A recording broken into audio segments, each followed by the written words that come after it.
Welcome to the Where Do Gays Retire podcast, where we help you in the LGBTQ plus community find a safe and affordable retirement place.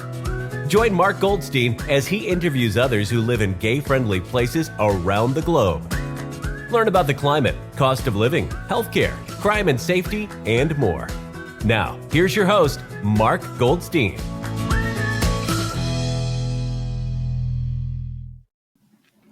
Have you ever wondered about the birthplace of democracy? Then set your sights on Athens, Greece. This bustling metropolis is a city that breathes history. From its ancient ruins like the Acropolis to its world-class museums, Athens is a living time capsule taking you back to the days of Socrates and Plato. But Athens isn't just stuck in the past. It's a modern city with delicious food, vibrant nightlife, and friendly locals. So get ready for a journey through time. Athens awaits. And ladies and gentlemen in the audience, I have two special guests. For the first time, we have two guests and that are going to talk about Athens, Greece. And we have Steve Gantzos and Ken Cook. And I'll go over both Steve and Ken's bios. Steve Gantzos is a Greek American currently living in Athens, running a business as a real estate broker, serving foreign and Greek clients to find their dream home in Greece. You hear that, ladies and gentlemen? Steve's the guy. Born in ancient Roman town of Esslingen, Germany, given by the Byzantine name of See, now this is not good because Stylianos, you help me out there. This is why I changed my name to Steve. It's Stylianos. Stylianos, belonging to the group. I was just going to say it's the male version of Stella. Okay, Stella. Belonging to his late grandfather, the family moved to the U.S. in later months of 1969, settling in the Philadelphia area, where his mother's family settled years before, and had established themselves in the Greek community of Upper Darby, a suburb of the city. As was the norm in the Greek community in the early 70s, the family steadfastly clung to traditions and the language where Steve grew up, speaking Greek as his first language, while enjoying the rich cultural background of his family and ancestors. Greek was the only language he spoke until entering grade school, where the challenge of learning English in school turned to both a daunting and exciting task for a young child whose parents depended on his language skills and at later stages in life. Steve spent most of his life living in the Philadelphia area. Then a career opportunity took him to Miami, where he spent 12 years in the tropical sun, enjoying the gentrification of the region in the mid-90s.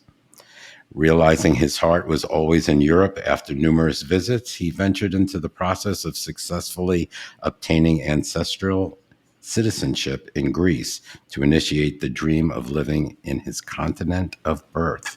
Yet the dream took many years to come to fruition. We'll find out why, too. At the peak of the pandemic and the realization that life is much too short, I'm thinking about that right now, the dream to live and work in Europe became reality with the move to Greece in early January of 2021. Steve spends much of his time enjoying the richness of his ancestral land, traveling for business and pleasure to places he learned of in his youth, and making wonderful friends along the way while enjoying the remarkable adventure that is life today in Greece. Well, welcome, Steve. Thank you. You're welcome. And we'll tell you a little bit about Ken Cook. Ken first set foot in Greece in 1987, an experience that ignited a lasting passion for the country's stunning landscapes, ancient heritage, and dynamic lifestyle. His bond with Greece was further cemented in 2017 when he purchased his first apartment in Athens, and again in 2022 with his second property, a penthouse acclaimed for its spectacular Acropolis view, featured in the New York Times The Hunt on February 19th, 2023. Ken's personal journey in Greece has been enriched by his partnership with his Greek spouse. Together for 15 years and married for 8, their shared life is a testament to the beauty in cultural fashion and mutual growth.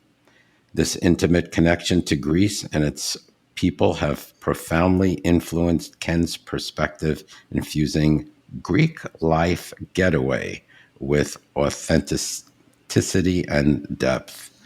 So, Ken, you'll have to tell us about Greek Life Getaway as well, your book. Okay. And welcome to the podcast, both of you. Thank you. Appreciate being here. Thank you, Mark. Oh, my pleasure. And it's an honor to have you both at the podcast. So tell us, I'd like to hear this from both of you. Why did you choose Athens as a city in Greece to move to, both from the United States? We know that, Ken, you're snowbirding now, correct? You're correct. Half the time in Miami? Correct. Half the time in Miami, half the time in Athens. Okay. So. And Steve, you made the plunge and you are full-time now in Athens. Okay. Yeah. So, Steve, tell us a little bit about your journey and why you chose Athens as a city in Greece of all the other cities or places in Greece. Sure. Well, Athens is the capital, and it's the largest city in all of Greece. About half of the population in Greece lives here. We do have quite a few other cities as well, like Thessaloniki, Yanina, Patra. But Athens has pretty much everything that any big city can offer. Years ago, when I first visited Athens in 1986, I was kind of culture shocked. I mean, everything was in Greek and everything was Greek. But over the years of traveling here, the entire environment has changed. A lot of people who are Athenian have traveled outside of the country, lived in different places within Europe or even the States, and brought back just new ideas and concepts. And we have a lot of very interesting cultural mixes here from different parts of the world. So we're almost like a mini New York, if you will, where you can find almost anything that you want as far as cuisines, even food at different markets, imported from all sorts of countries. And it really fit for me, coming from big cities and having visited New York City quite often in my past.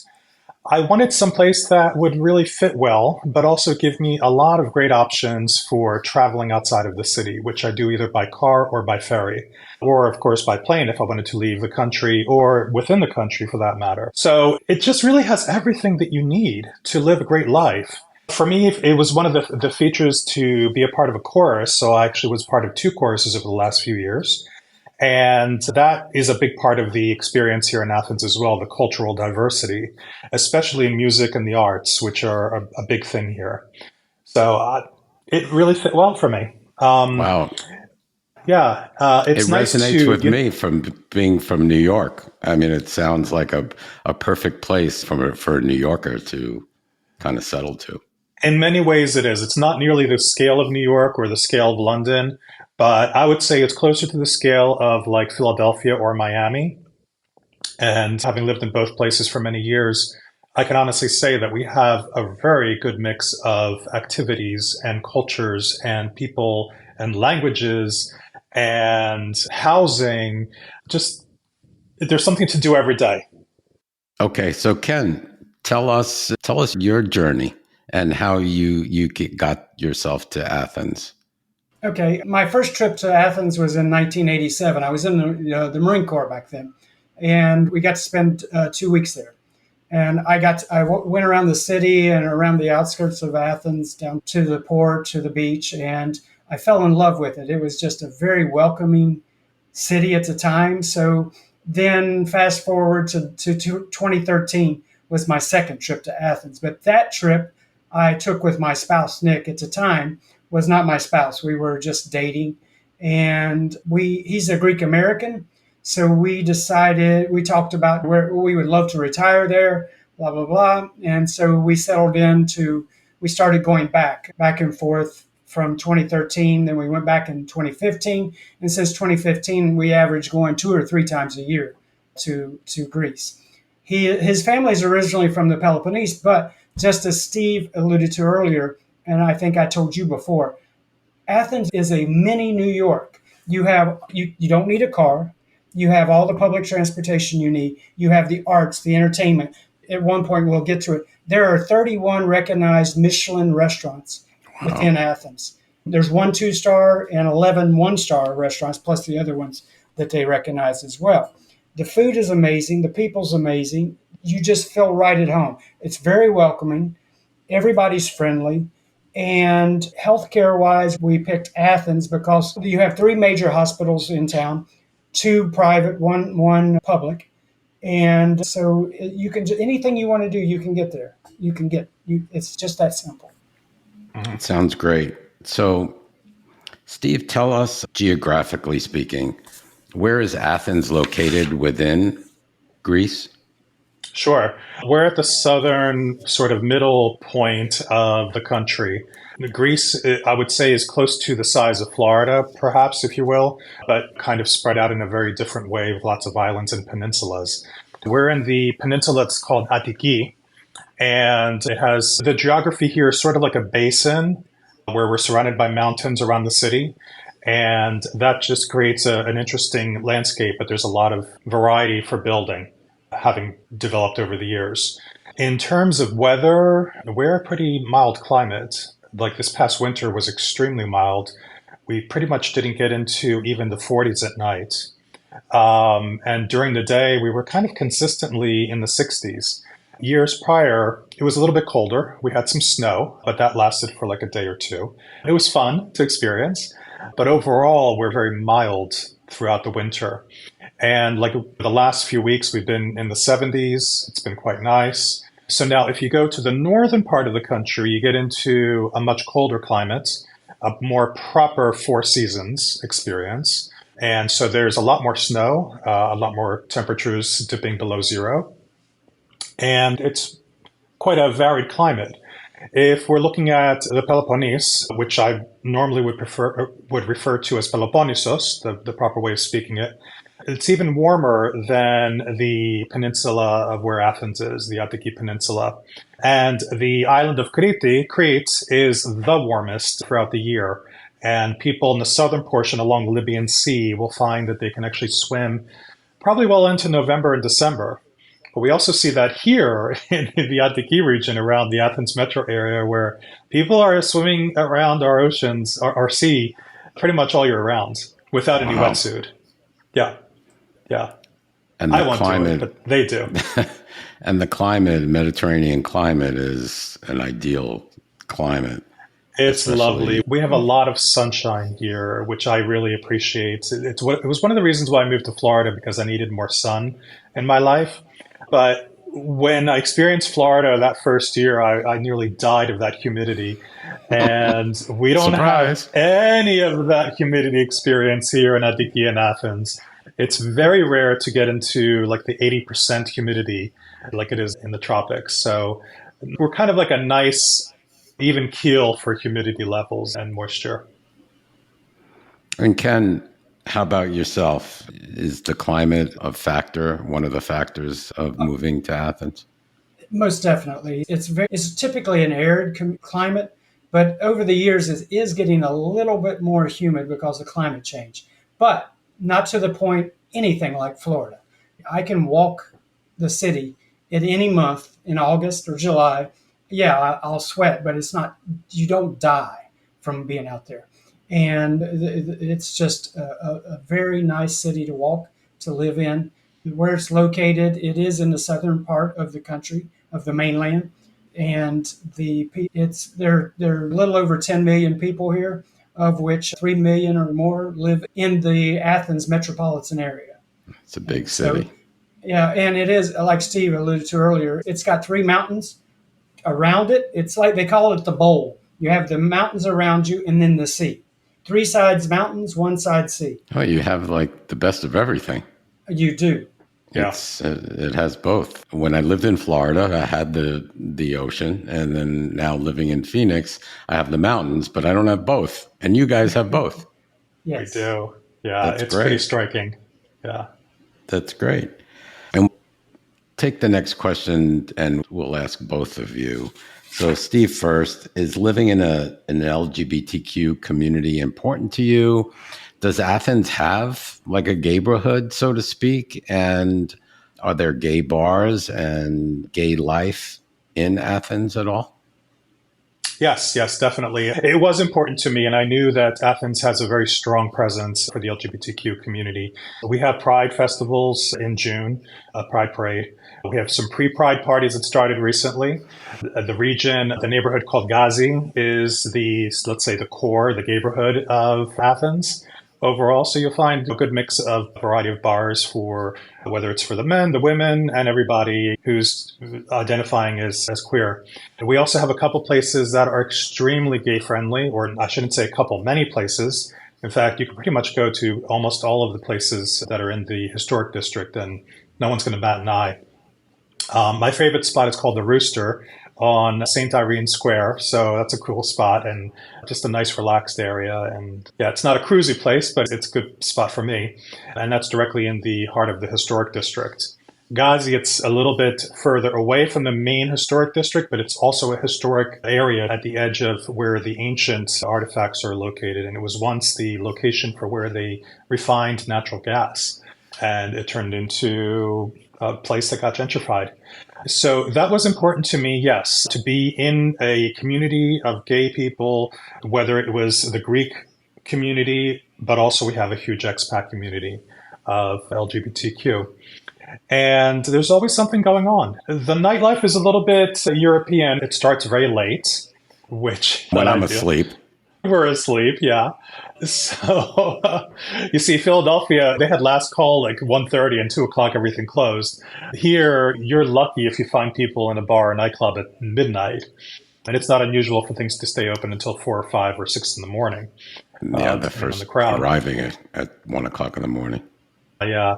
The one thing that I do miss, however, for me is a gay men's chorus. And I was a participant of the Miami Gay Men's Chorus and the Philadelphia Gay Men's Chorus. And unfortunately, we don't have that yet. So we'll see where that might go over the years. But you said you're part of the chorus, so it's just a chorus. Yes, I'm a part of 2 choruses, and the one is like a stem off the National Opera. The other one is more of a community chorus. The first one I mentioned is a multicultural chorus experience with people from different parts of the world, basically. And we sing a variety of, let's say, folk songs from different countries. So we're singing in a variety of languages. Whereas the other choir is a little bit more of the, let's say, traditional Greek songs and a variety of, let's say, Latin-based classical pieces like Mozart and Bach and different things like that. So it's a nice experience, and there are some gay members in each, which is very nice, and everyone has been very supportive and gay-friendly, of course. Never had any incidents, and it's awesome. People are aware. And even the government, I would say, is very gay-friendly. The prior administration and the current administration are very supportive of the gay community. Awesome. The Orthodox Church, maybe not so much, but that's another topic. Yeah. As it is, as it possibly should be, I guess. I don't know. How about you, Ken? Does living in an LGBTQ community, is that important to you, or? It's important, but my main thing was we wanted to find an area that was vibrant, but very welcoming, open-minded. And my metro stop it's 3 stops away from Ghazi, where Steve was talking about. I mean, so I can jump on. The only problem is the metro stops at midnight, and they don't start until after midnight. So you'll have to taxi back, but it's like 8 to 10 euros to get back to my apartment.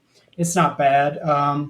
So that's important. And no matter where you go in Athens, they are welcoming. It's like I have never had an incident where anybody said anything or, no matter where you go, you see gay people. The restaurant or coffee shop that Steve mentioned in the heart of town, if you go to that coffee shop and you sit down, you may not even realize it's a gay ran or gay themed coffee shop, because there are as many straight people sitting there as there are gay people. And that's the way it is there. Everybody intermixes. It's not, everybody is comfortable with the mixing, and it's just amazing So the it's way it's not it even a is. big deal. Here in the States, of course, it may be a little bit more important to have a gayborhood or gay bars because there is some stigma in the United States. Whereas I feel where whoever I speak with in Europe, it's more laid back and it's like it's not a factor.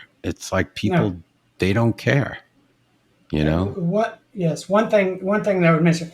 Steve mentioning Gay Pride. Last year I was there in Athens for Gay Pride. There were more families. There. Let me put it this way. There was as many families at Gay Pride as there were gay folks at Gay Pride, and they were participating. They had their flags. They were watching. It is amazing to be there to see it compared to a Gay Pride or like on Miami Beach. You Right. go there, it's 90% gay folk, and that's Sure. it. There, it's an intermix of everybody. That's so nice. It's really, it just makes a difference. And while we were on that topic, I thought I read somewhere that gay marriage is recognized now in Greece. Is that true? It is as of February the 15th of 2024 is when Parliament passed it. I think it really became into law on the 16th or 17th because of the way they do their laws. But prior to that, the last 10 years or so, and I think it was 2015, because they were part of the EU, they were required, the EU kind of forced them into recognizing gay marriage, but you had to register as domestic partners. And you had the Okay. same rights. You had the same legal rights. You just didn't have, you couldn't be married in the church or in the government. When Nick and we registered in Greece as domestic partners originally. I'm sorry, I'm trying to articulate.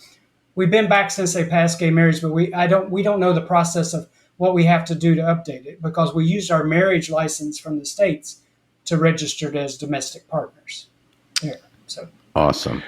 So If yeah, I it's, if I may, I mhm. think just automatically, Ken, that it's just simply recognized. If you needed to do anything legal, you just simply have to get an apostille and then have the document translated. Because in the past, your marriage from the States, for instance, or other parts of Europe, were not recognized. And if you needed to do something to become residents here, then you take the steps of going into the domestic partnership situation, like with regards to visas, the golden visa, for instance, as in a spousal situation, we were able to get people to obtain the civil partnership so that they can actually obtain the golden visa as a couple. But now we're ready. yeah, We're done. right. Yeah. Yep. Yeah, it sounds just like when we had domestic partners in the States.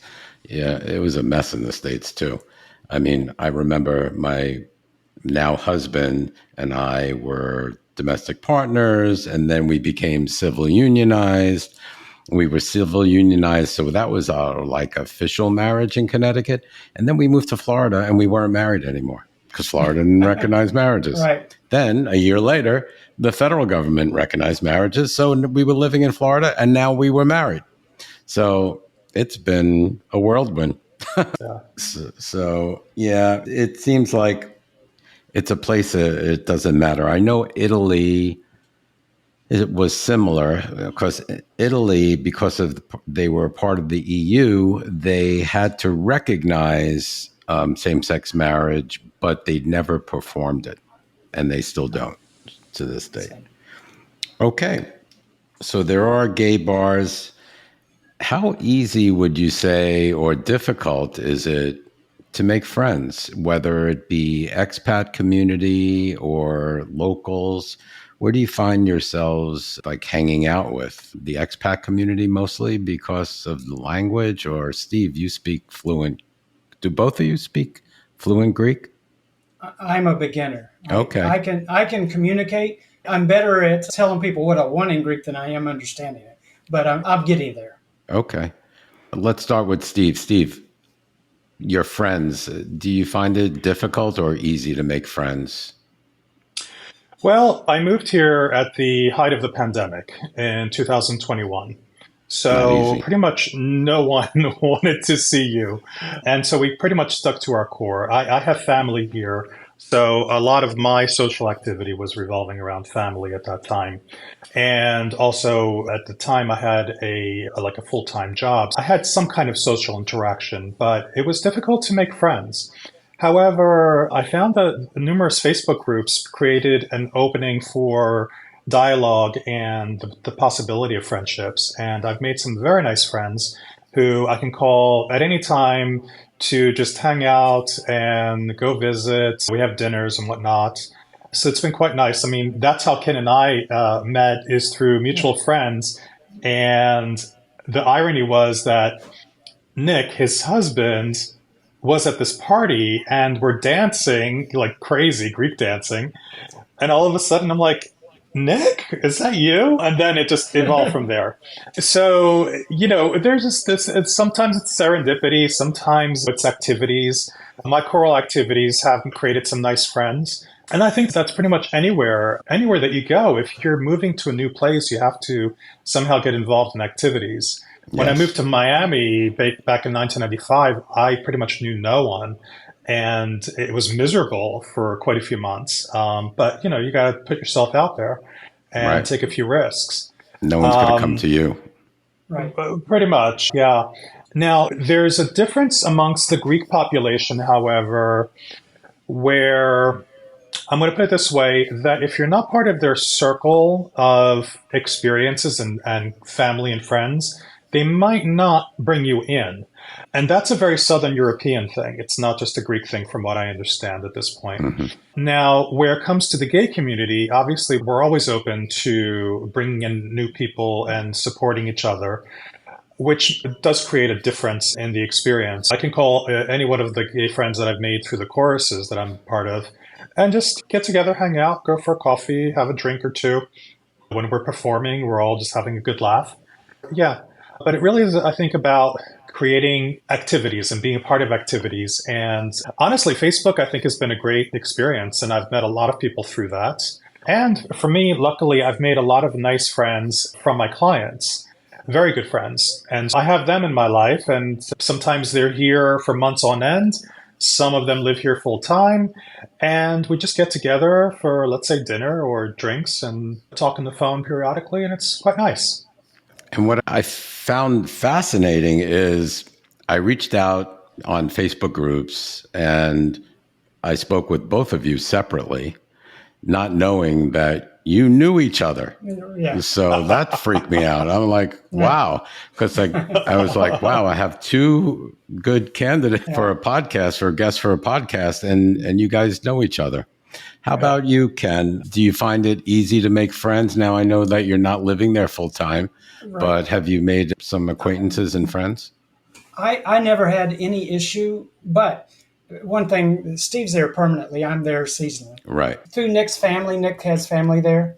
We met before we started going back and forth. We had a couple friends that do what we do. They spend 6 months there. They spend 6 months here. Initially, besides family, our Greek friends that we made were from acquaintances of other friends already. Mm-hmm. So we kind of had a network. And then it's like Steve says, the gay community, there are no strangers. You're a friend immediately. The neighborhoods. One thing that helped us a lot was I found this on Facebook. Same way I found the information about your podcast. You sent when Nick and I just purchased our second apartment. There was an ad on one of the Facebook groups, either like expats in Greece or expats in Athens or something, about it was a New York Times journalist, and she wanted to know if you bought property in Athens or about to buy property, I would like to talk to you. So I contacted her like the same way I did you, sent her an email. When we bought our second apartment, they were doing a story about people retiring or moving to Greece, just similar to you. But so she had one story in mind when we first started talking to her, and then she had an opportunity to put us in a different one. She said, "Oh, you two will be perfect for this one," which was an article that they put out every Sunday in the real estate section called The Hunt.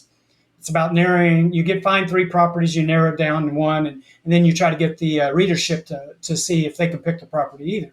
Well, we were their first international version of The Hunt for the New York Times, and once that article came out, we had people from all over Greece contact us. They would contact the journalist herself. They would email her. We had people that realized, because we told them what neighborhood we didn't put the address.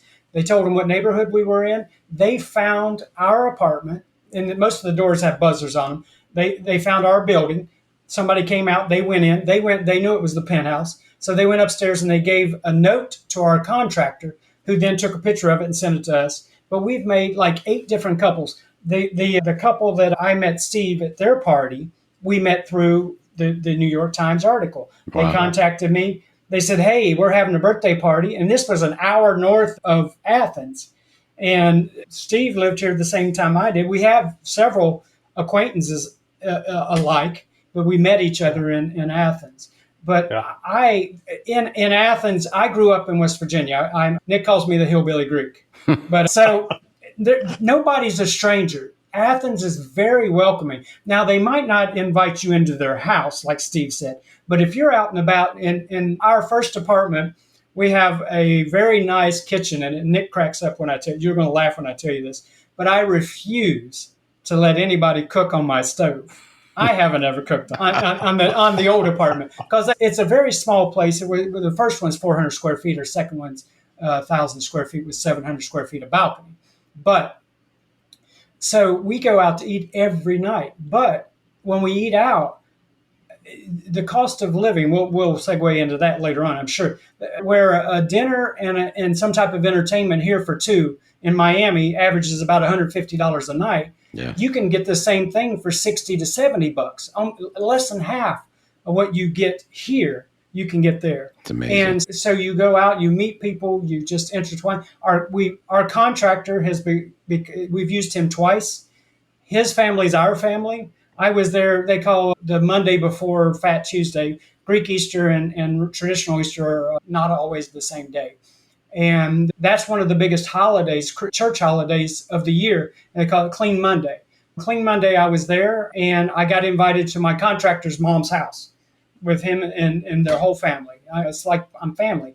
But once you become family, you're family. So it's very easy. Awesome. Yeah.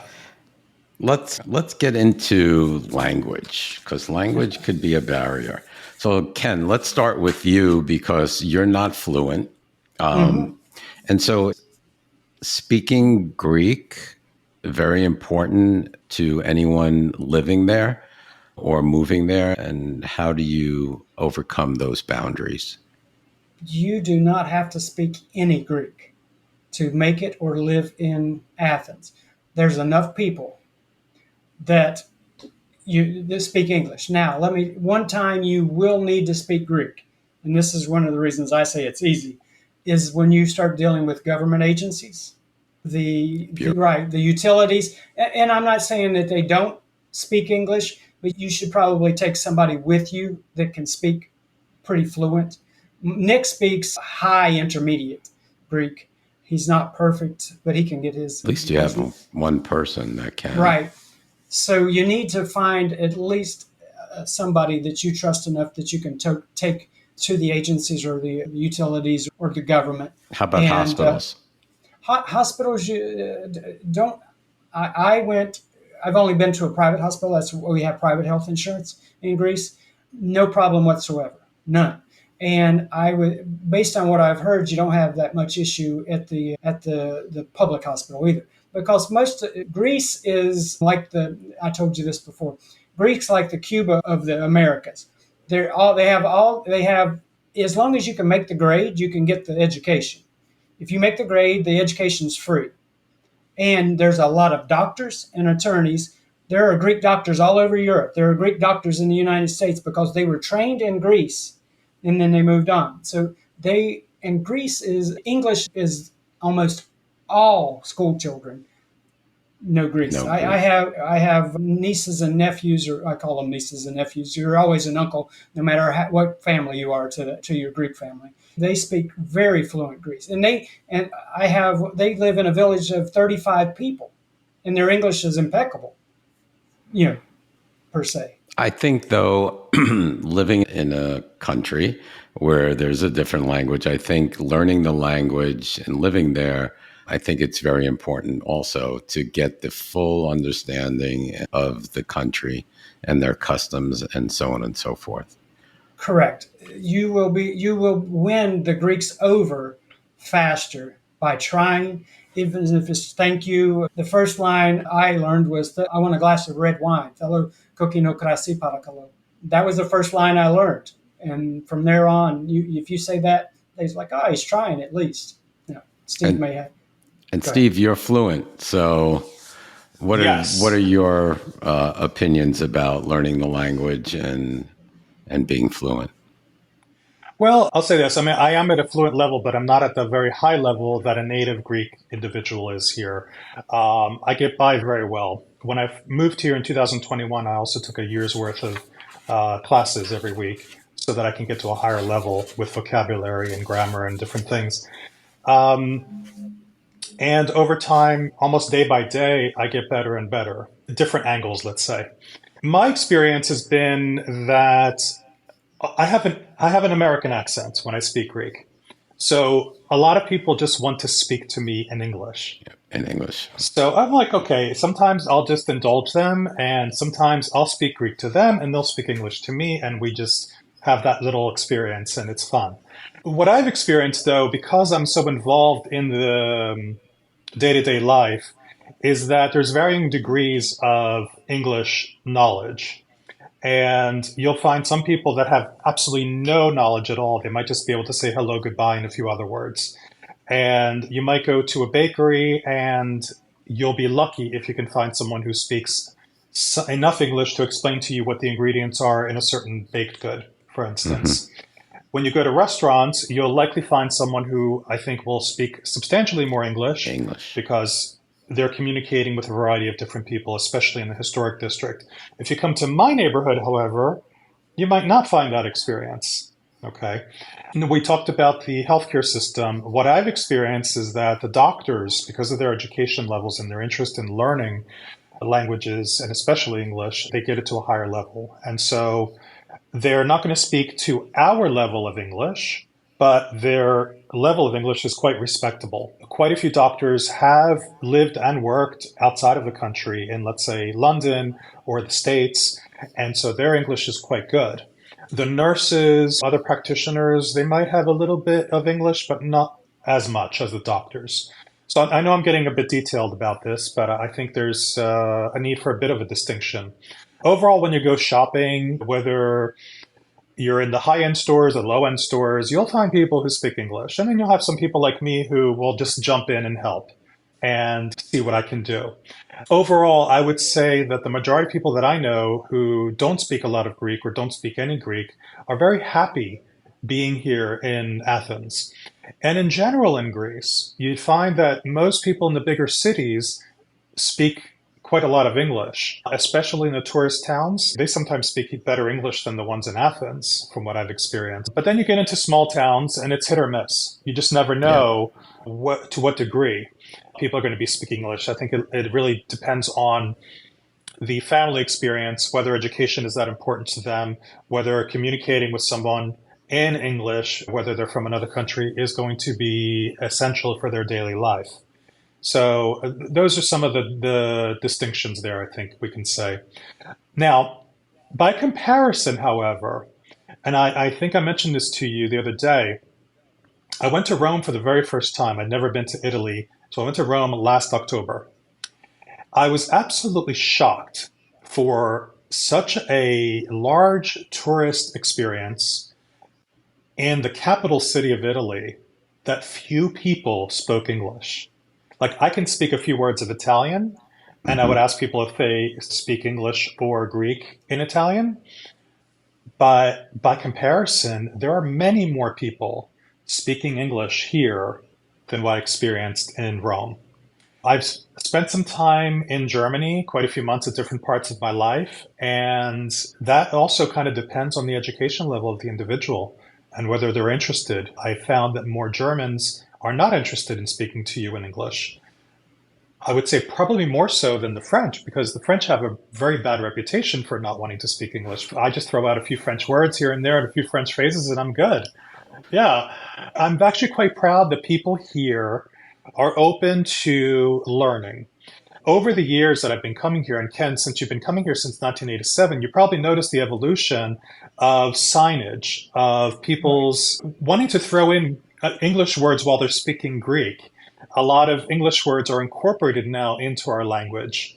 And so even when you're watching television, for instance, you're going to see commercials in English. Right. You'll see advertisements in English or mixed Greek and English. There was one guy yesterday, he posted on Facebook. He's like, oh, I'm so perturbed that they have to mix in like English and Greek into this KFC advertisement for this silly sandwich or whatever. I'm like, yeah, this is how we're evolving here. Wow. Yeah. It depends where you are in Europe, it seems. There are some countries, even Spain, I've talked to people where it's limited English.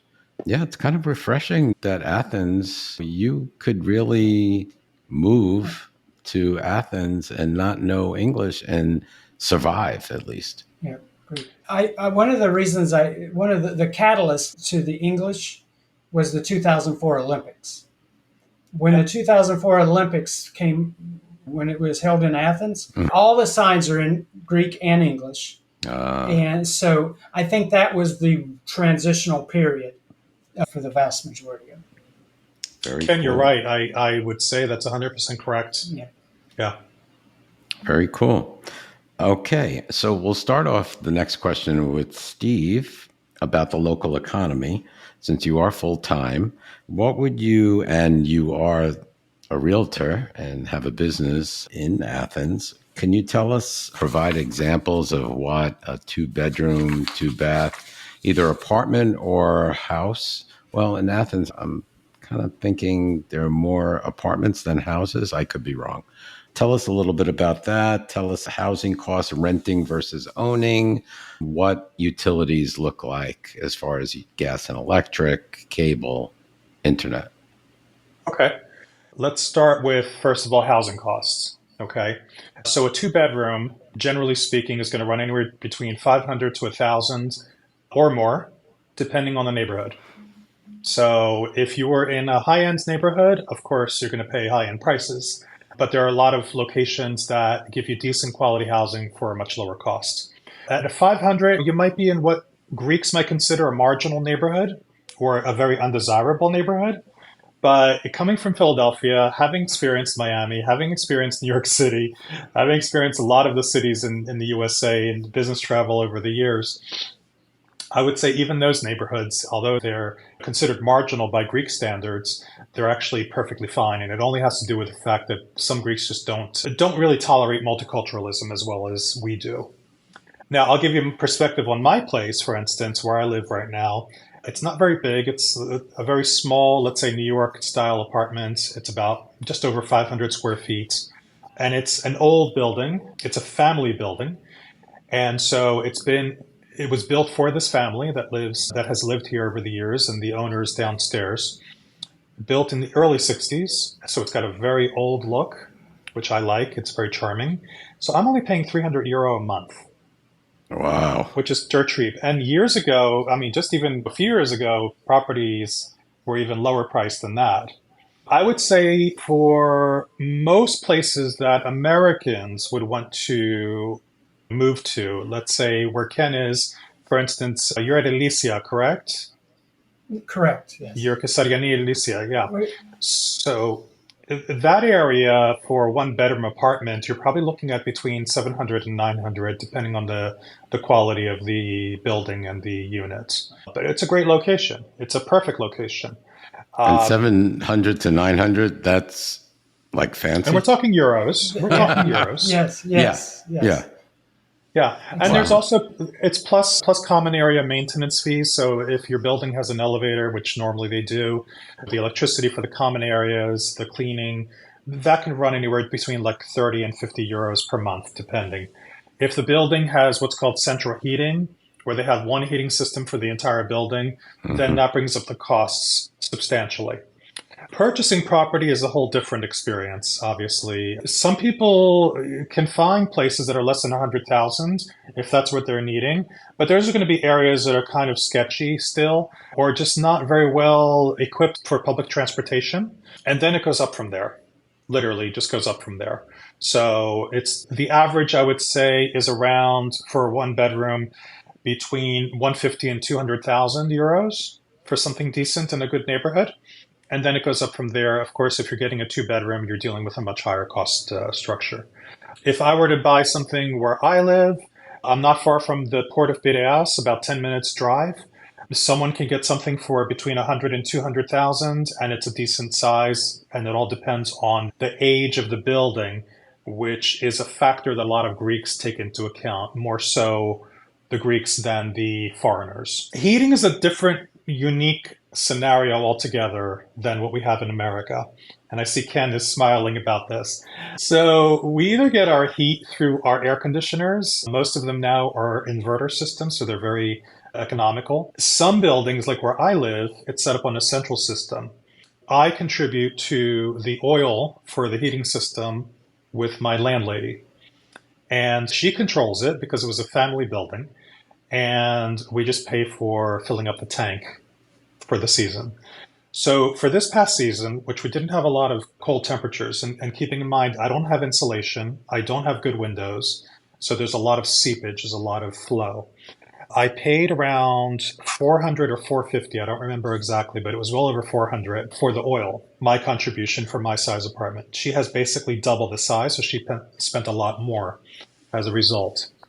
For the season or the year? Well, just for the season. We don't have a long cold season. Right. So we turned on the heat around Christmas and we shut it off. I would say early March was the last cold spell that we had. Roughly, 8 to 10 weeks. Okay. Now, many neighborhoods have had gas lines installed by the governments. And so a building can connect into a gas line to serve the residents. And so each resident can connect to the gas system that's in their building and then have their own private heating system.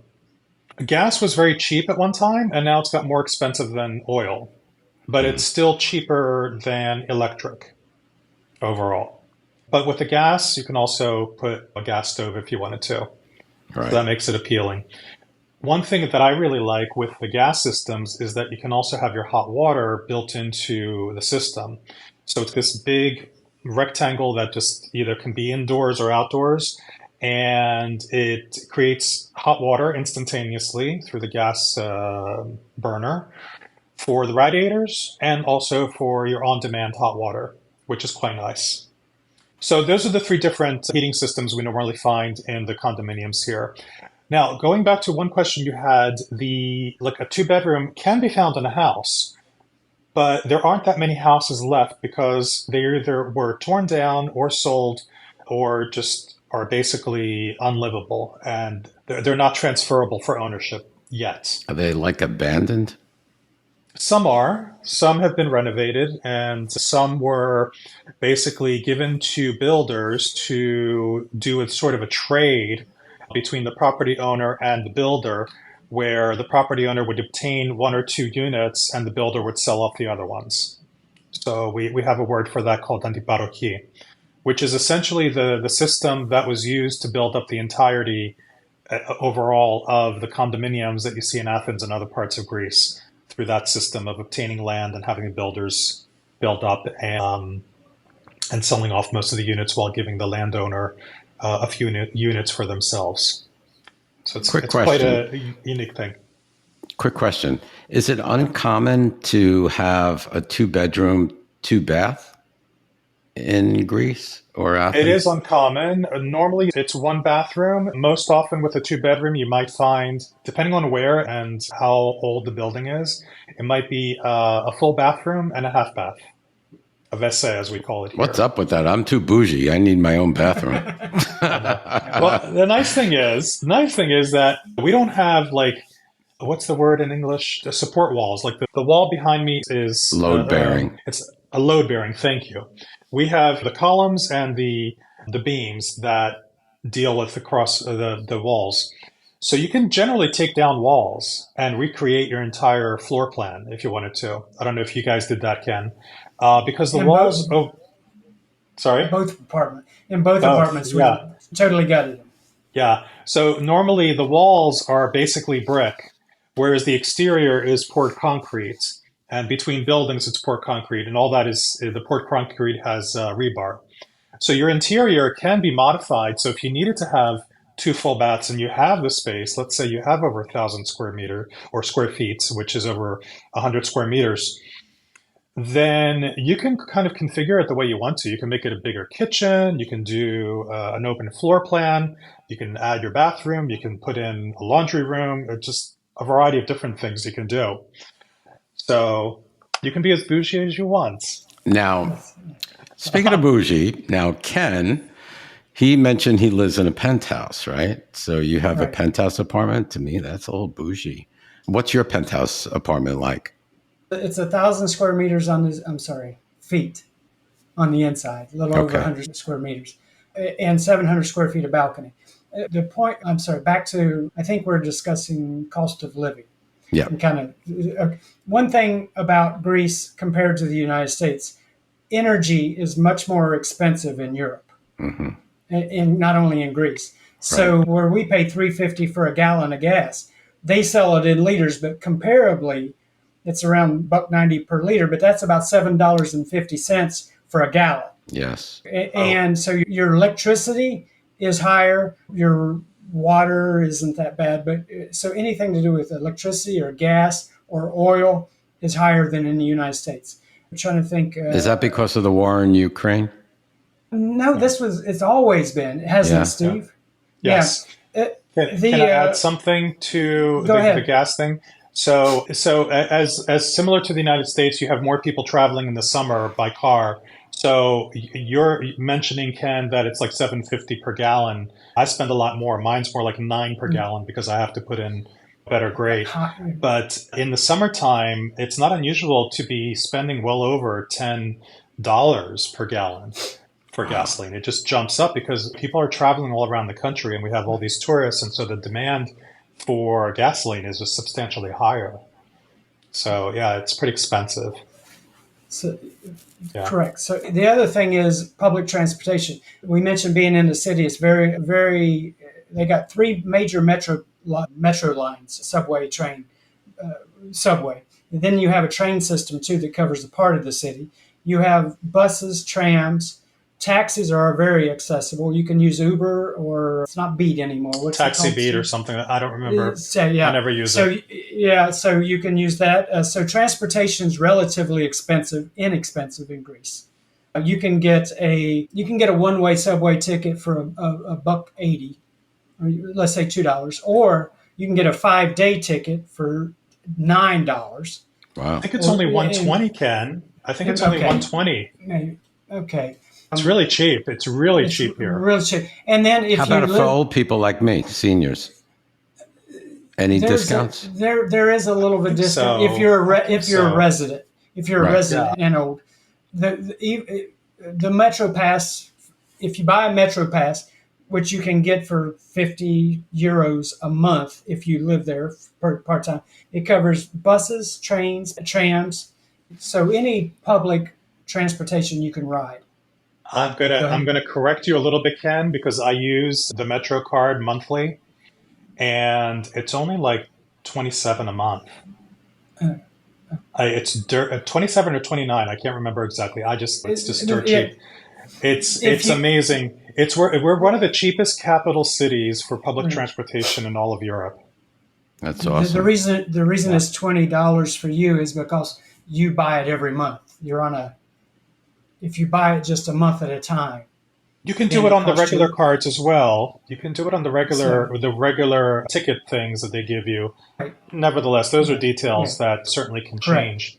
So, If I can add, Mark, you were asking about other utilities, for instance, like internet and Internet, yeah. the electric's expensive, I'm going to say, but I think when I compared it to the cost of what I experienced in Florida, it's sort of on par. In the Philadelphia area, it's a little bit cheaper to have electricity running pretty often. I think here a lot of people find it expensive because of the proportion of cost to their income.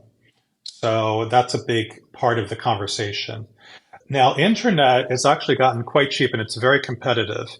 I recently helped out a client set up 500 megabytes per second with Cosmote, which is the main provider. And she got it for only €42 a month, which is Wow. pretty fantastic. Yeah. We also have Starlink. A few of my clients have purchased Starlink, and We have that their here. costs have gone down substantially. I think they're only about either 45 or 50 a month. And they have this like flat panel now that sort of sits on the tabletop, so you don't have to do any installation. So that's a really good option for people who are out in the country, for instance, or even just in certain dead zones. Yeah. And then you touched on kind of going back to the language where dealing with utilities and government stuff, those are things that can get complicated for people. So that's one of the things that I do for my clients is get everything set up for them. But also searching for the potential really good deals. And fortunately, I found an energy broker who's been helping me out with setting up electric and gas accounts for my clients, where she researches the best possible cost structure. And we kind of just flip around from one to the other every few months, and it works out beautifully, and there's no cost to switching. You can play the game if you want to. That's great.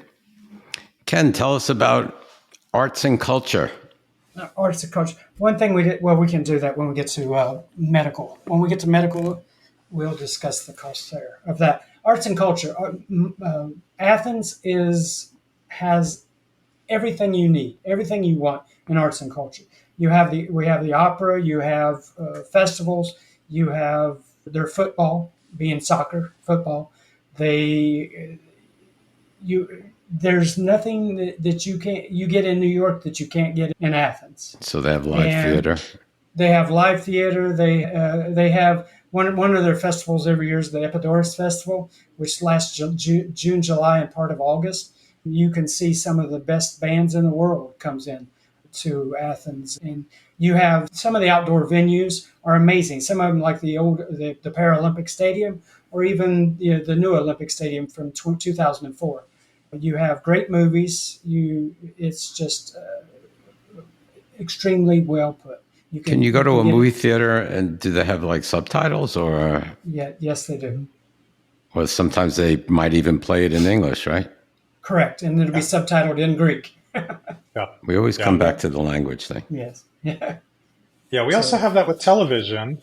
And did you know, Ken and Mark, we actually have outdoor theaters that operate in the summer. They're very popular here all around the country. But we also have large indoor theaters that basically provide first-run movies, just like in the States, with fantastic acoustic systems. When you say It's outdoor kinda cool. theaters, what type of theaters? Is it live theater or is it movie theaters? Movie theaters. Movie theaters. Like a drive-in, Yeah. only Oh, it's yeah, like a that's- walk-in. Exactly. Yeah. Exactly. Yeah. Oh, And that's there's- so cool. Yeah. And there are several of them. Most of our music concerts are outdoors throughout the summer. I love that. Because we don't have too much of a risk of rain. On occasion we do, but it's kind of rare. So most of the concerts that I've been to are outdoors. And my favorite being the one which is at the foothills of the Acropolis. And that's just the most special Wow. place to watch any kind of program, whether it's theatrical, opera, concerts of any sort. It's That must be unbelievable amazing. to be in that. Yeah, to be in a 2,000-year-old amphitheater. Wow. It's pretty impressive. And you mentioned, Ken, the festival, and I'm going to pronounce it in Greek. At the ancient theater of Epidaurus in Peloponnesos, you find the best possible theater experience because that theater is a proper acoustically designed theater that requires no amplification. It's absolutely amazing. So, yeah, we have a lot of those throughout the country. A lot of cultural events take place in those amphitheaters that are built into the sides of mountains, whether they're very Wow. old or very new. We're using a lot of our ancient theaters at different parts of the country, including Athens, to be a part of the entire cultural experience. So it's Wow, quite that's impressive. awesome. If either of you get the chance to take pictures of those theaters, and those cultural outdoor events. I would love to post them on my Instagram Oh yeah. and I have a couple because the last person I saw at the Odeon was Sting. oh wow. Okay. That was an amazing. I can send you some of those. Oh, that'd be awesome. And even at the Epidaurus, the one in the Peloponnese with Steve. Epidaurus. Sounds like an epidural. Yeah, I've got pictures from there. But there's a rock in the center of the theater that if you stand there and I talk to you the way I'm talking to you right now, you can hear me in the top row. Wow. Just like I'm sitting right beside you. That's amazing. And We also one have... area. Go ahead, Ken. Go ahead, please. One area that we did not cover is museums in our arts and entertainment. The museums in Athens are phenomenal. You have the Acropolis Museum, you have the Benaki Museum, you have the War Museum, but there's a Byzantium Museum there. All of these museums are top notch. Wow. Some of the best museums you'll see in the world. That's awesome. I will agree with that. There's a huge variety of museums here. There's even an Islamic art museum. Numerous art galleries throughout the area, the art museums in general, even the original archaeological museum over by Victoria Station. You can spend literally days just experiencing the museums, and they're quite spectacular. I was going to say, we also have quite a lot of music venues and music concerts that are free. We have, what are they called? The music teaching centers. Oh, we have the Megaromusikis, which is the equivalent to Lincoln Center in New York City, as something to relate to. With numerous theaters, we have the Stavros Niarchos Foundation building, which houses the National Opera and the National Library. Both spectacular, and there's numerous cultural activities taking place within that building on basically an everyday basis, with numerous concerts even just outside of their large pool, if you will.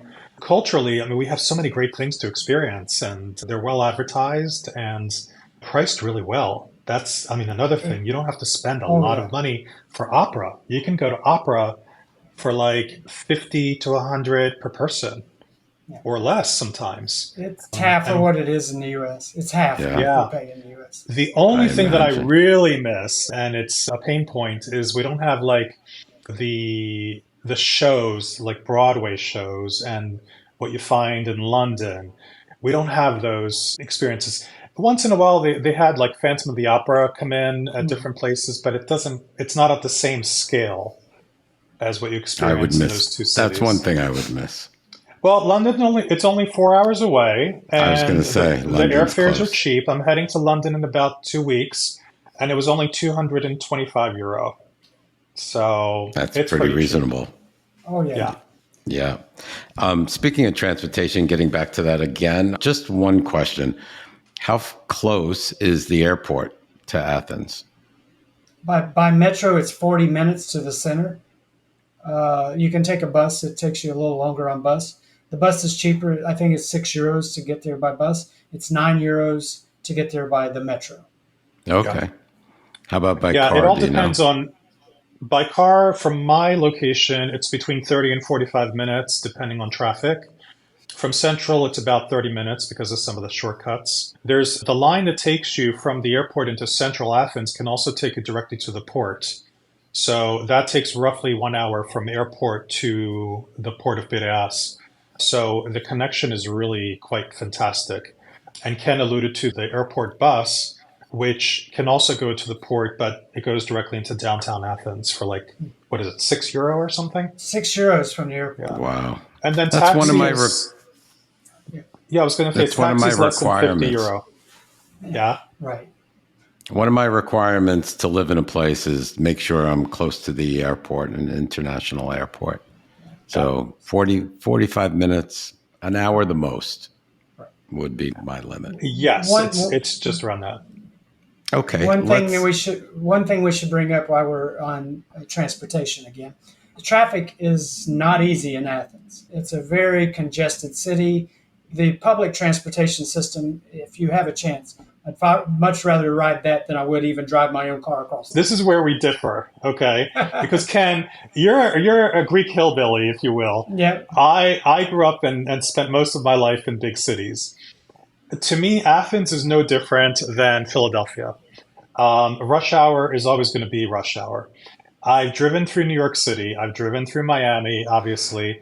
I've driven through London and different parts of Europe. I actually find Athens to be on par with just a standard city. It's not terrible. What is terrible, however, is dealing with motorcyclists. That's the most challenging part of driving through Athens. Aside from that, I mean, New York is much more complicated and much more congested, especially Manhattan, and let's say going into Queens and Brooklyn. London, I mean, for instance, if you needed to travel 10 miles in London and you didn't leave at a certain time of the day, you were stuck in traffic for 2 hours. That doesn't happen here. I can travel 10 miles in 30 minutes or less. Well, if you have a dignitary in town, the whole city shuts down. Well, You're not going anywhere. Yeah, obviously, yeah. Well, look, I mean, let's face it. Yeah. If there's protests around Sindagma at the main square, if there's other kinds of weird activities or even events, let's say gay pride starts over there, yeah, it shuts down the city, at least the core of the city. But the surrounding areas are pretty free to move around. So my perspective, realistically, is it's not that bad. It's just like a big city. Right. Yeah. It's Okay. a typical city. Let's move on and talk about crime. Every city has crime. How is Athens? We'll start this one with Steve. Okay. Tell us a little bit about crime. Is there a homeless issue?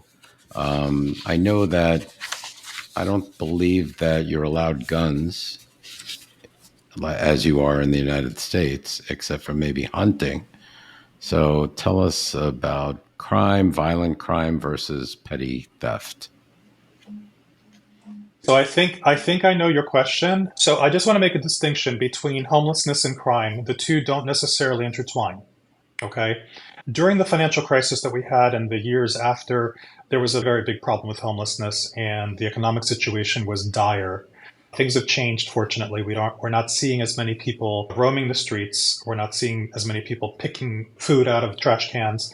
We're not seeing as many people laying out on the streets. By comparison to what I've experienced in Philadelphia and what I've seen in New York and what I know of in San Francisco, but also in London, our homeless situation is not nearly as bad, okay, for one. Crime overall here in Athens is very low. What our biggest concerns with criminal activity is theft. Petty theft and also, in some cases, break-ins into people's homes while they're not here. So it's not unusual for people to be gone for weeks at a time, especially in August.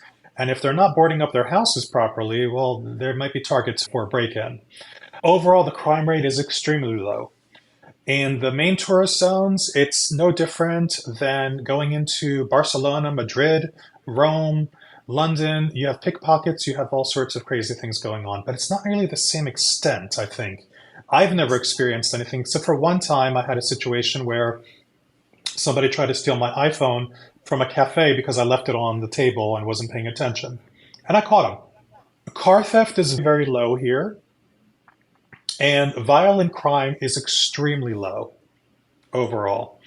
I would say Greece is one of the safest places for LGBT and women and pretty much anyone who could potentially seem like a victim. And they're not going to get victimized. Okay? People will gang up on violators. There are a lot of people here who will stand up for your rights. Wow. If you're being harmed, a lot. They will get in your face too if you're doing something wrong. Okay. So overall, I would say it's quite safe. Even for a big city like Athens, it's quite safe. It's not unusual, and I say this from friends of mine, it's not unusual for female friends of mine to be walking around late at night, walking home from wherever they were without any fear whatsoever. Now, there's certain pockets here and there, but Ken's perspective might be a bit different. Ken, what's your take? Crime is extremely low here, and especially violent crime. It's actually one of the lowest in Europe and definitely lower than in the United States. Pickpockets on the subway if you're not paying attention, especially busy in the summer with a lot of tourists. But other than that, you're not going to, it's very, I would walk anywhere in Athens. I have no problem going anywhere at any hour, anywhere in Athens. That's pretty refreshing. Every minute of this podcast, talking to you guys, I'm kind of like, why haven't we done Greece before? And it seems I want to go there. I want to check it out. Yes. Okay. So crime is really not an issue. And the gun laws, what are the gun laws? Is it the same as in the EU that you really can't carry guns without a permit for like hunting, right? Yeah, correct. Okay. Yeah. Correct. All right. Okay, so I'll feel safe going. If I lived in Center City, and I'd feel safe if I had to take my dog out 2 a.m, you think I would feel safe doing that? Right. Absolutely. Yeah. My kind of place. All right. Let's get into healthcare real quick. Perfect. Let's talk about the different systems, the private, the public. Are there enough doctors in Athens to treat all of the population? How fast could you get in to see a doctor? Do you need to see specialists? Does that take longer? Let's start that off with Steve. So my experience has been very positive.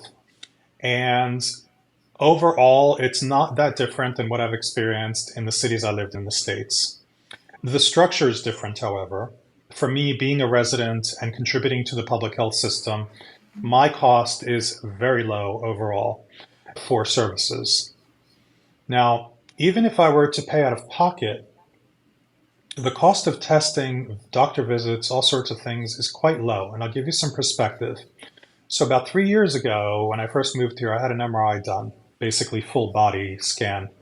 That cost me €225 for an MRI.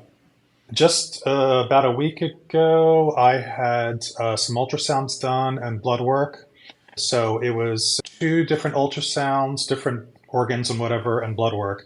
Out of pocket with my public health cost, it was €14. If I were to have to pay out of pocket for those tests, I probably would have paid in total $150. For years, I've taken asthma medication. In the States, it cost me over $350. Here, if I were to pay out of pocket, it costs me less than $40. And you don't need a prescription for many of the medications here, except for antibiotics and controlled substances. I was a health insurance agent for many years in the States. I was a Medicare specialist for many years. The elderly are taken care of very well. It's not that difficult to get appointments. I see an endocrinologist, and generally speaking, I might have recently have waited 2 weeks at the most. Certain other subspecialties might take longer, but it all depends on the severity of a case and whether or not the doctor can squeeze you in. Surgeries are a bit different, I think, and they just introduced a new system where they're doing afternoon surgeries where people can pay out of pocket to have surgeries done in the public system where they don't have to wait as long as they used to. I have a friend who had a hip replacement about a year ago, and she spent, for the surgeon and for some private healthcare at home, roughly €2,000 to get those services. Everything else was covered in the public system. So for those who, let's say, have citizenship in this country, are planning to work in this country, or have citizenship in the EU, or have access to EU citizenship, and they're working here, they can be covered through their employer. They might have a private health insurance policy through their employer. I personally have coverage through the public health system, and it costs me $150 per month for that contribution, which will go up in about a year or two. And I also have a simple private policy for hospitalization and some disability cover. When we compare the costs of medical care, even if it's out of pocket, it is literally a fraction of the cost of what you all spend in the United States. Literally, for excellent care, excellent hospitals, excellent facilities, excellent doctors, And every country, every location has its quacks and its not so goods and whatever. Sure. But, when you're connected to the community, you can usually find people that will recommend.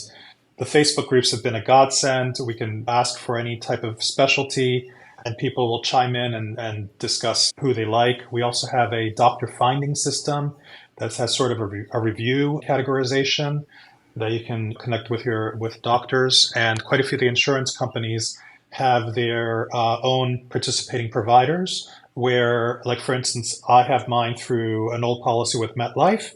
And so my doctor visits are only €20 per visit, flat rate.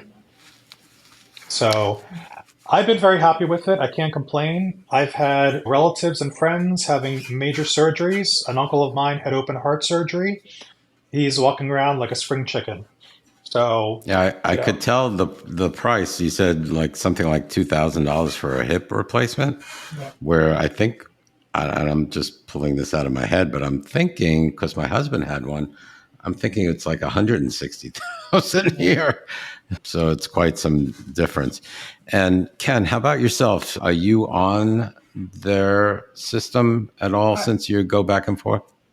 I have a private health policy in Greece.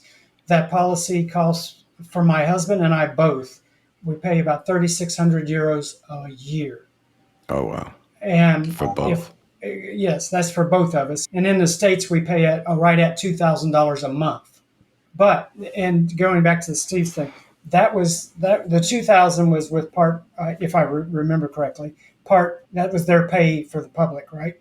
The whole hip replacement here is less than $8,000 out of pocket. If you came here and you wanted to have a hip replacement, you could walk in, like Steve mentioned earlier, like an afternoon surgery, pay, and get the whole thing for $8,000 vice the $160 in the U.S. Wow. And if the way I feel right now, if any surgery I needed, I would rather have it in Greece than the United States. It's just, I'm that comfortable with the doctors and everything that I see. There is not one thing that I would hesitate having done in Greece as opposed to the United States. I would like to just add to kind of create a realistic expectation. We are talking about Athens right now and also the big cities. Yeah. Right. There are major challenges, however, in remote areas. There are major challenges in islands. There's a few islands that don't even have a doctor, like a primary care doctor anymore, because they can't attract them for various reasons. And some of the island facilities are just clinics, basically. They may not even have a hospital. If you needed specialty tests done, you have to come right back to Athens or go to a big city that has what you need. The challenge that Greece has, we're a pretty substantial country for a small country, but the challenges were fragmented. It's very fragmented. It's not at all like what we have in the States. But, if you think about it, if you go to some communities in the States, they also don't have, great healthcare facilities. But we're talking about Athens. Depends where Athens. you are. Yeah. I mean, look, we're the capital of the country. We have all the politicians. We have very wealthy people here that live here full time. There's expectations. We have amazing cosmetic surgery here, believe it or not. That's dirt cheap. It's a substantially different cost structure and experience. Great. So we're running a little late. So let's get to visas. Does Greece have temporary visas and permanent visas? How does the visa system work in Greece? Do you have to obtain a visa in the United States in order to first start the whole process? How does that work? Let's start, Ken. Yeah, they have both temporary visas and long-term visas.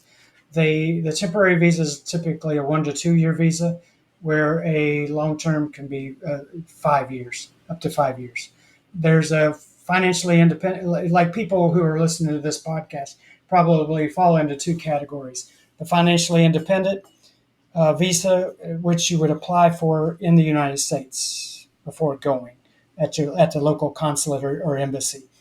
In order to qualify for the financially independent visa, the primary applicant needs to have an income of €2,000 a month. I think that's about €2,400. Dollars, 2,400. If you bring your spouse, you have to have an additional 400 euros, so 2,400 euros, 2,800 US dollars a month. Or you can actually deposit that money, enough of the monthly, like let's say $48,000 into a bank account and draw it from there. But you either have to prove that you have an income of the let's say the 2,800, or put the money in a bank. The bank account. Yeah. And that would get you for 5 years. That's a long term. If you want it, two. Is it two? Okay. Two. Then also the golden visa, which I can go into, but you probably get more information from Steve. They just did some changes to the golden visa. It started out 2 years ago. You could get it for $250,000 in Greece. Last year they changed certain areas to 500,000. This year they changed some to 800 and 400. The 800 into major metropolitan areas and some of the islands where people want to live. So you have those. They came out with 2 brand new visas this year, which are skilled, kind of like the U.S. has skilled people visas. Like if you're a certain skill and they can't get that skill in Greece, they can hire you outside and get you a visa that way. There were 2 of those they introduced March, it's in the middle of March. And so you have... Do they have digital nomad also? They do have digital nomad. You can apply for that and work in the United States as long as you are not taking a job away from a Greek citizen. But if you're working as a digital nomad, you have your employer in the States or London or wherever, you can have those as well. Mm-hmm. I'll add to that in a minute. And do you start the process in the States to get a visa? I'm not saying you cannot start in Greece, but they prefer you to start prior to. So. Awesome. Steve? I'll add a little bit to Ken's statements. For the FIP visa, it is best to start it in the States. Some people do hire attorneys to make that happen here. It all depends on the person's situation. The digital nomad visa basically requires a person to be either self-employed or employed by an employer outside of this country. It could be a European employer, it could be an American employer, wherever else. However, there is an income requirement of $3,500 per month that you have to demonstrate as your income consistently to qualify for that. And that also can be applied for in the States. I know some clients have actually hired an attorney to make that happen so that they can just not deal with the situation. Because a lot of times in the States, if you're not in the Northeast, you have a difficult time getting to the consulates. Like if you're in, I think, let's say Colorado, you have to go to San Francisco. If you're in Arizona, like yourself, you have to go to LA. Whereas somebody from Philadelphia can go to New York in 2 hours and you're good. So yeah, those 2 ideally applied for in the States. The other 2 that Ken mentioned are fairly new. They always had a skilled visa of some sort, but they kind of formalized it a little bit more. But nevertheless, I'm not going to touch into that.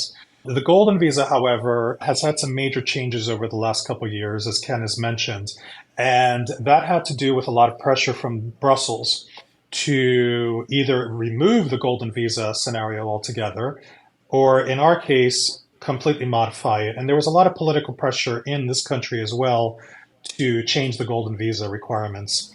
I'm going to be recording a video that I'll be posting on YouTube on my channel that will go into detail about the golden visa. But basically the major cities like Athens and our surrounding region, Thessaloniki and Mykonos, Santorini, and a few other locations are at 800,000 minimum investments for only one property. Other locations within Greece are at 400,000 for one property. And there's some rules tied into whether or not you can rent out the property short term. Okay. So I'll go into that in my YouTube. It's too long to get into here.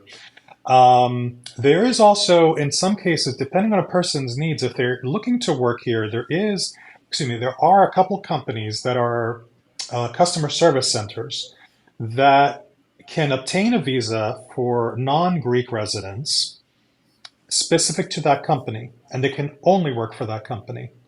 Not the greatest job in the world, but I know some people who've worked it, who continue to work it, and they handle accounts like Facebook and Instagram and LinkedIn and Mercedes-Benz and BMW, quite a few companies that we know.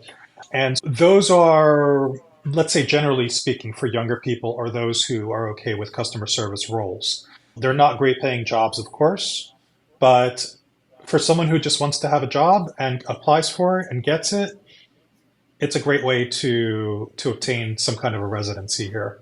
These How long does it visas, take for citizenship? Sorry. citizenship requires a person to be a resident, a legal resident, for a minimum of 7 years. That's when you can start applying for the citizen. You have to know Greek by that time, at least on a B2 level, which is the European scale for languages, and also know historical context and pass an examination. People have done it. It is possible. You have to really study and, of course, learn the language to a pretty high level overall. Got it. Yeah. Very good. And just to Let's clarify, move along. Yeah. if I can, just to clarify, the visas are specific to living in Greece. A lot of people think that a golden visa will give them access to also living long term in, let's say, Italy or Spain or France. Oh, That's not the case. It's specific. It's specific to living here. So if you got the golden visa, let's say in Spain, I don't remember if they still have them. It is specific to that country. You become a resident of that country, but you're given free access to the Schengen zone, which is essentially the Right. European zone. Right. Yeah. But So not does, to work. does that mean if I buy a golden visa or I spend 800,000 in Athens to live in Athens and I buy a home, that means that's only good for Greece and not good for anywhere in the Schengen zone? Correct. That's correct. Wow. You can do 90 days every 180 days in any other part of Europe or in any other part of the Shenzhen area, but you can only reside in Greece. You can stay. Let me put it this way: you can stay in Greece all 365 days. Right. You would become a tax resident, but the remaining time you still fall under the rules. Every 90 and every 180, you can have 90 days in every, but you have free travel within Shenzhen. Right. And I think their recent changes are probably for the best. My opinion at the beginning was like, wow, golden visas sound so great. I can spend $500,000 or €500,000 and buy property and become a resident. But thinking about it, all of these foreign investors come in, buy up land, buy up real estate, and Airbnb them out and price out everybody else out of the country or the city. The biggest problem that occurred that they didn't think through is the fact that they were allowing the golden visa to be an accumulation of properties that went over 250,000. Now it's only for one property. Someone could have bought two properties at 125,000 apiece and would able to get their golden visa. And that happened quite often because we had really cheap properties 10 years ago, like absolute dirt cheap. Really cheap. Yeah, and we're still, like literally, we're still the very lowest cost capital for real estate in Europe. Yes. So we have nowhere else to go but up. I do want to add, however, that with every one of these visas we talked about, it's an absolute must that someone maintain a minimum health insurance policy within Greece. And those are actually quite low cost. The requirement is just a simple hospital policy, and it's only 120 per person per year. Of course, people can get something more generous if they need to, but that's going to be the minimum. But it's required that you maintain that throughout the visa process.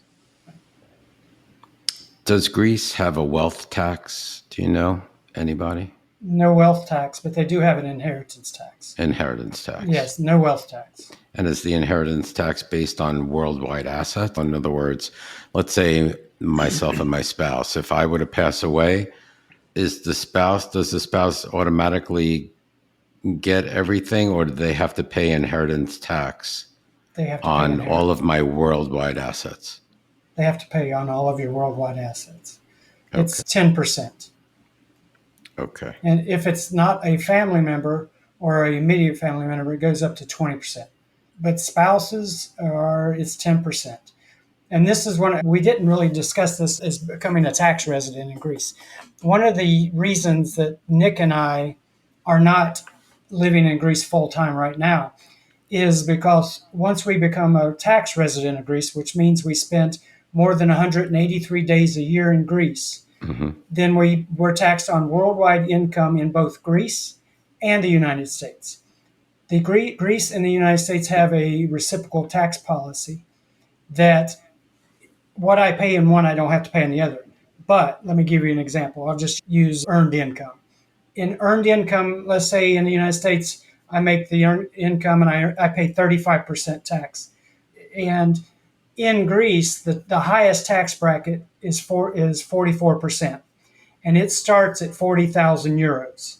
So any American, if there's two couples, you and your husband, you start drawing Social Security, you're over the 40,000, more than likely. So what would happen that in that situation is you would pay your 35% in the U.S. Then you would be required to pay the next 9% in Greece. So you would pay in Greece. One thing about the U.S. is the tax that we know when our tax day is. Every year it falls on the same within a few days. You know what I mean? Right. In Greece, it changes significantly. Wow. That would throw me off. Yeah. So theoretically, what would happen is we would pay our U.S. taxes, and then we would figure out what we'd have to pay in Greece. But by not crossing that 183-day threshold, we don't have to pay. The only taxes we pay in Greece are our real estate taxes, and they are extremely low compared to the U.S. Extremely. I'll give you an example. We have two properties. The two properties, we paid our taxes this week. We paid 430 U.S. dollars for two properties for the year. So Yeah. It's quite inexpensive. Yes. Yeah. It's fascinating. I just listed a property yesterday that we're putting on the market for 1.1 million, and their property tax is like 1,200 for the year. Yeah. Oh my God. Yeah. I want to add something with regards to tax and an opportunity for people who are retirees, pensioners. There is a flat tax opportunity of 7%. And if I'm not mistaken, it's tied to a visa specifically for pensioners. So those people who wanted that opportunity can benefit from that as well. Now, when you say pensioners, do you mean that they needed a pension that they're receiving from? Let me clarify. I'm using the English term. I'm using the British term. Right. Retiree American pensioner is British. So does it also include Social Security, a pensioner? Yeah. Okay. Just Social Security, IRA. Yeah. Company 401k. pensions. Yeah. Got it. Interesting. Okay. So rolling right along. Gentlemen, what do you wish that you had in Athens that you may not have, that you have elsewhere? Let's start with Ken. Because I go back and forth, if there's anything I really need, I take with me. The one thing that I would love to be able to get in Greece that I can't get in Greece is a soft toothbrush. All of their toothbrushes are mediums. And when most of us in the U.S. use soft. Mm-hmm. And that is, other than that, there's nothing that I can think of. That's such a petty thing, but. That's interesting. Ken, the next time I go to a big supermarket, I'll see if they have the soft ones and I'll bring it to you. They don't. I've been. They don't? I've been. No. Oh my God. I was like, what? How about you, Steve?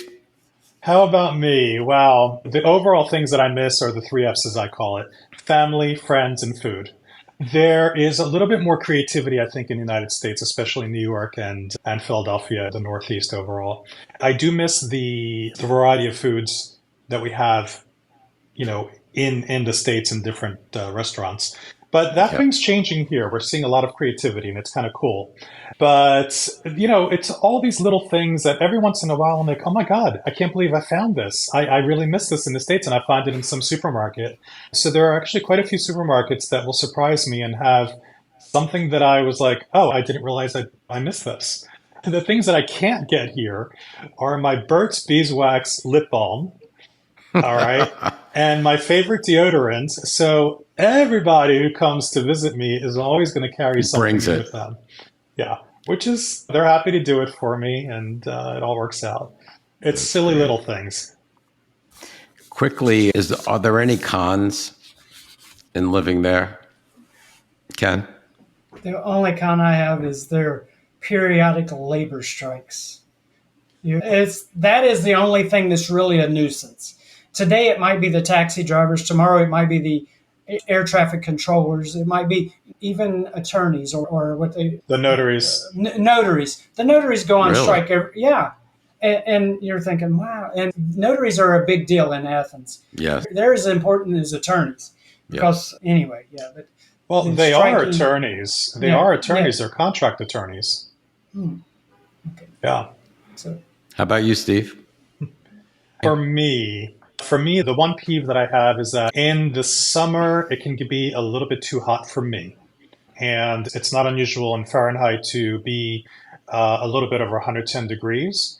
But on the flip side, 90 degrees in Miami with 100% humidity is much more oppressive than 110 degrees in Athens with 15% humidity. Can you cool off in Mykonos?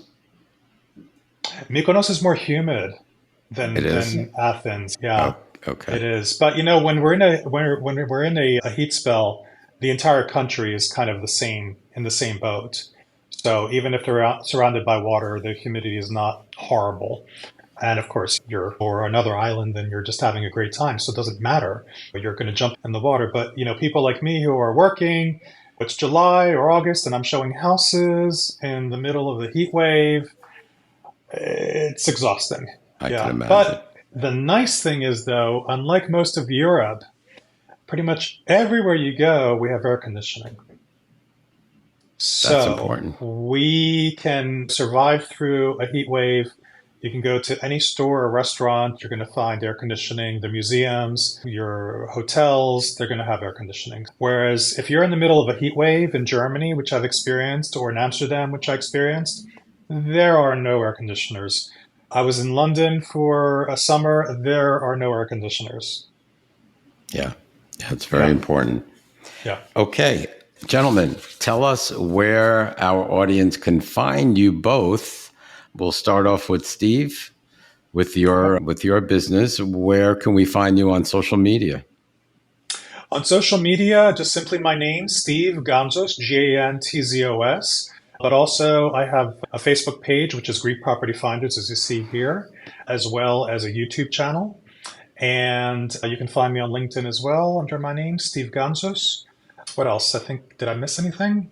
Yeah, pretty much. Do you want me to provide a phone number for WhatsApp or Viber, or? We can put that in the show notes. Perfectly fine. Okay. Yeah. And how my about website you, Ken? is GreekPropertyFinders.com. yeah. Excellent. Ken? Okay, Mark. Mine is I'm an author. I failed to mention that earlier. I wrote a book, Greek Life Getaway, Live the Life You've Imagined in Greece. I have an accompanying workbook and a digital course. I have a YouTube channel, Greek Life Getaway, and then I have a Facebook group, Greek Life Getaway. I have Greek Life Getaway Facebook page too. So you can find me there. I have LinkedIn. You can find me on LinkedIn. And it's Kenneth E. Cook on LinkedIn. And I help people who want to move from the U.S. to Greece to help them cut through the bureaucracy. It's not just a guide. It's to help them integrate into the society. And I work with people like Steve, who I have no interest in real estate whatsoever. So I'll dole them out to the real estate, the insurance. I'm only here to help people live the life they want to live in Greece. Yes, that's it. That's awesome. That's awesome. Thank you. And in wrapping up, what would you both say to our audience if they're thinking about relocating to Athens? Steve? I would say don't hesitate, but do come here first. Spend a bit of time. I would say give it about a month. Okay, we have a lot of options for short-term housing, whether it's Airbnb or a few other companies that I can recommend. And live it for a little while. See if it fits for you. I think that's important for anyone. Okay, and Ken? I say do it. If you're thinking about it, just do it. Because I've not worked with anybody who's gone to Greece, who wanted to go to Greece, who didn't like it and didn't end up staying or finding a way to make it work for them. It is a very welcoming community. There's anything you want to do, you can find in Athens. As Steve mentioned earlier, on the islands or in some of the remote parts, it might not be as nice as it is in Athens. But you can be on an island in a few hours from Athens. It'd be either ferry or plane or whatever how you want to get there. You can be on the coast in 40 minutes from city center in your bathing suit on the beach, enjoying a wonderful life. Or you could be in the mountains hiking in 30 or 40 minutes. It's just, or skiing. Exactly. Or skiing. Yep. Best of both worlds. Well, thank you, gentlemen. Thank you so much for joining. This was a great educational experience. I'll definitely pass people your way, and we'll put all of your information in the show notes so everyone can look you up. And again, it's been a pleasure in speaking with you, and we'll talk soon. Thanks, Mark. Fantastic. Thank you, Mark. See you soon, Ken. My pleasure. See you soon, Steve. Bye-bye. Bye. Bye. Thank you for listening to the Where Do Gays Retire podcast. If you enjoyed today's episode, please subscribe to our podcast and consider making a donation by clicking the coffee cup on any page at www.wheredogaysretire.com. Each cup of coffee that you buy costs $5 and goes towards helping us continue the podcast. Thank you for your continued support.